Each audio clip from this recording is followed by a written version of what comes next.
नमस्कार मित्रों, आज हम हिंदी साहित्य के आधुनिक काल से संबंधित महत्वपूर्ण प्रश्नों के यहाँ हल करेंगे। उससे पहले आप सभी चैनल को सब्सक्राइब कर लें, बेल आइकन को प्रेस कर लें, वीडियो को लाइक कर लें।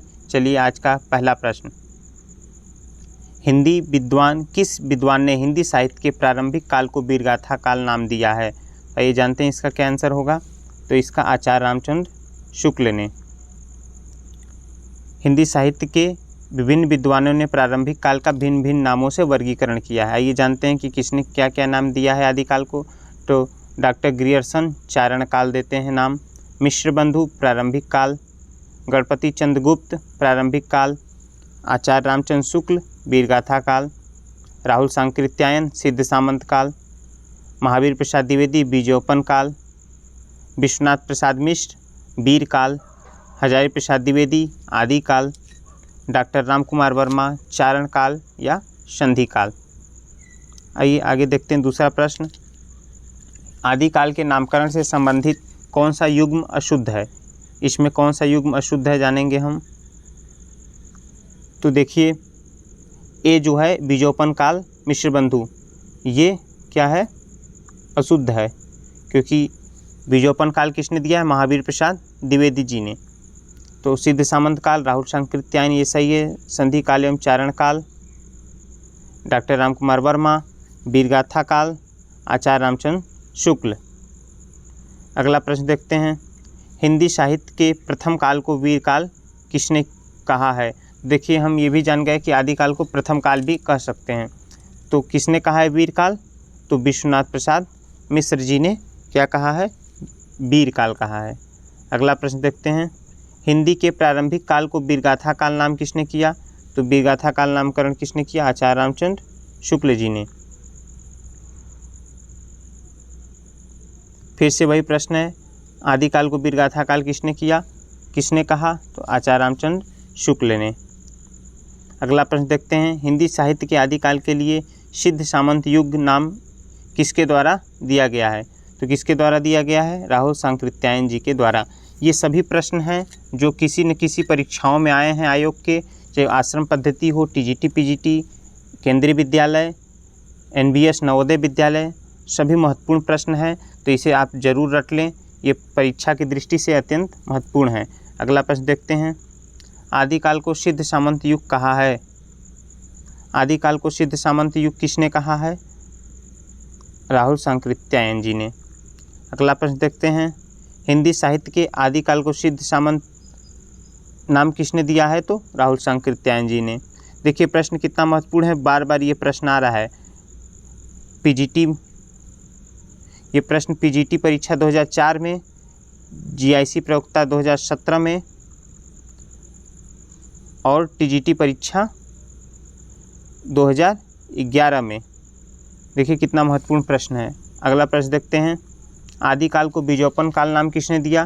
तो आदिकाल को बीजोपन काल नाम महावीर प्रसाद द्विवेदी जी ने दिया। आदिकाल के लिए बीजोपन काल का नामकरण महावीर प्रसाद द्विवेदी जी। आदिकाल का नाम वीर काल किसने दिया है? तो आदिकाल का वीर काल विश्वनाथ प्रसाद मिश्र जी ने। हिंदी साहित्य के प्रथम काल को आदिकाल नाम किसने दिया है? तो ये महत्वपूर्ण प्रश्न है, पीजीटी पुनः परीक्षा 2004 में आया है। तो किसने दिया? हजारी प्रसाद द्विवेदी जी ने। अगला प्रश्न देखते हैं, निम्नलिखित में से कौन सा आदिकाल का नहीं नाम नहीं है? तो कौन सा नाम नहीं है? बी, गद्यकाल आदिकाल को नहीं कहते हैं। आदिकाल को प्रारंभिक काल नाम किसने दिया? आदिकाल को प्रारंभिक काल नाम मिश्र बंधुओं ने दिया। किसने दिया? मिश्र बंधुओं ने।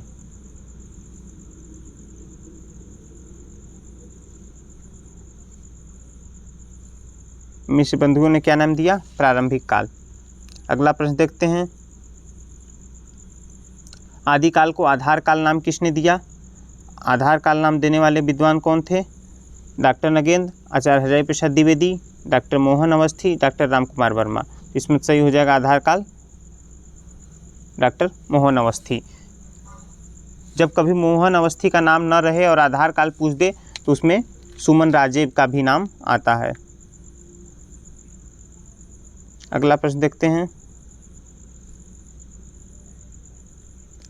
सूची मिलान करना है तो इसमें कौन सा गलत, कौन सा सही हो जाएगा? तो ये डी वाला। डी में क्या है? ए का दूसरा आचार्य रामचंद्र शुक्ल वीरगाथा काल। बी का चौथा क्या है? हजारी प्रसाद द्विवेदी आदिकाल। सी का तीसरा राहुल सांकृत्यायन सिद्ध सामंत काल। और डी का पहला प्रारंभिक काल मिश्र बंधुओं ने। अगला प्रश्न देखते हैं, इनमें से किस साहित्योत्कार ने अपने इतिहास ग्रंथ में हिंदी के गद्य साहित्य को गद्य का आविर्भाव, गद्य का प्रवर्तन काल, गद्य का प्रसार और गद्य की वर्तमान गति नामक खंडों में विभक्त करके विवेचित किया है? तो इसमें किसने किया है? आचार्य रामचंद्र शुक्ल ने अपने इतिहास ग्रंथ में,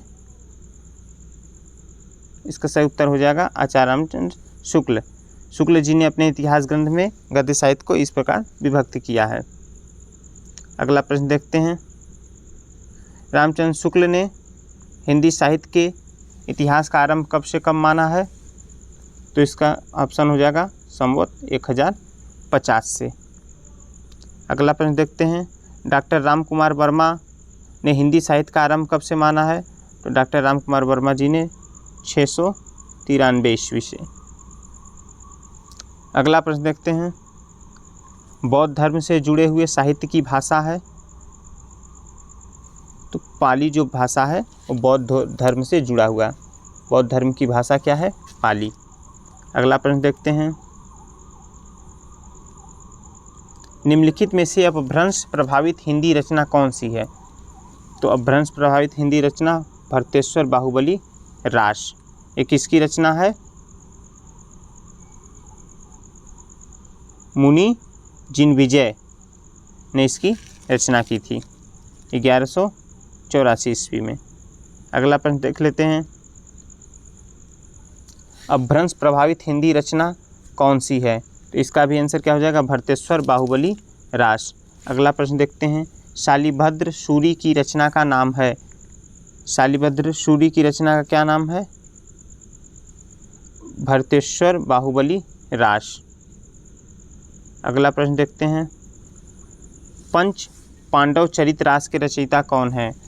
तो पंच पांडव चरित रास के रचयिता शालिभद्र सूरी हैं। अगला प्रश्न, 11वीं शताब्दी में रचित लोक भाषा काव्य है? कौन सा है? ढोला मारू रात दुहा। अगला देख लेते हैं, अपभ्रंश शब्द का सबसे पहले उल्लेख किसने किया है? तो अपभ्रंश शब्द का सबसे पहले उल्लेख पतंजलि ने किया है। अगला प्रश्न, अवहट्ट भाषा से तात्पर्य है? अवहट्ट भाषा से तात्पर्य है ग्रामीण अपभ्रंश। अगला प्रश्न, अवहट्ट में हिंदी शब्द के लिए कौन सा रूप मिलता है?